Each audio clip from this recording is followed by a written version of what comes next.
জঙ্গল থেকে বাঘ ঢুকেছে গ্রামে কিছুক্ষণ আগে।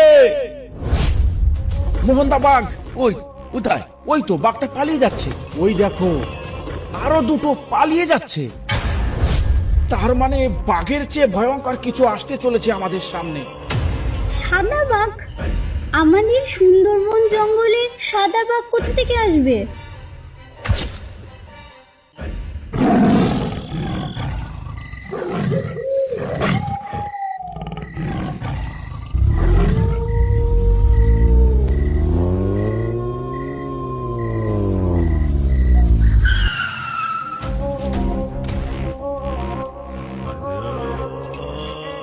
সকল গ্রামবাসীদের উদ্দেশ্যে জানানো হচ্ছে, আপনারা যে যেখানে আছেন অবিলম্বে ঘরে ঢুকে দরজা বন্ধ করে দিন।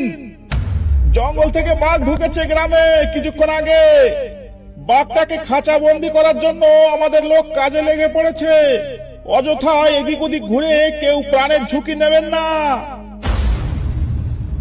নবীন, চলো চলো পাশের গ্রামে চলো। পাশের গ্রামেও খবরটা দেওয়া উচিত।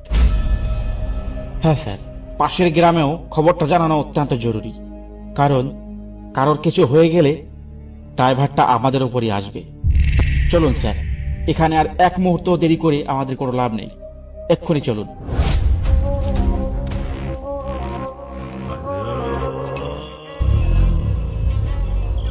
ওরে নেতাই, তাড়াতাড়ি পা চালিয়ে আয়। সন্ধ্যা হয়ে গেছে অনেকক্ষণ। আর একটু রাত হলে তো পথঘাট কিছুই দেখা যাবে না। বাড়ি পৌঁছবো কি করে তখন? এমনিতেই হাট করতে আজ অনেক দেরি হয়ে গেল।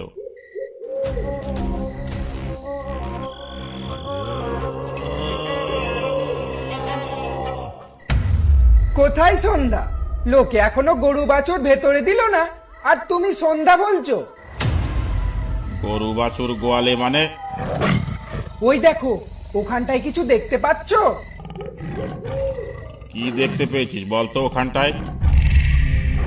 সন্ধ্যা হয়ে গেছে তো অনেকক্ষণ আগে। কার গরু বাঁধা রয়েছে ওখানে? এই বরেন্দা, আমি বলি কি, শোনো, চলো না ওই গরুটাকে অন্ধকারে ধরে নিয়ে যায় আমাদের বাড়ি।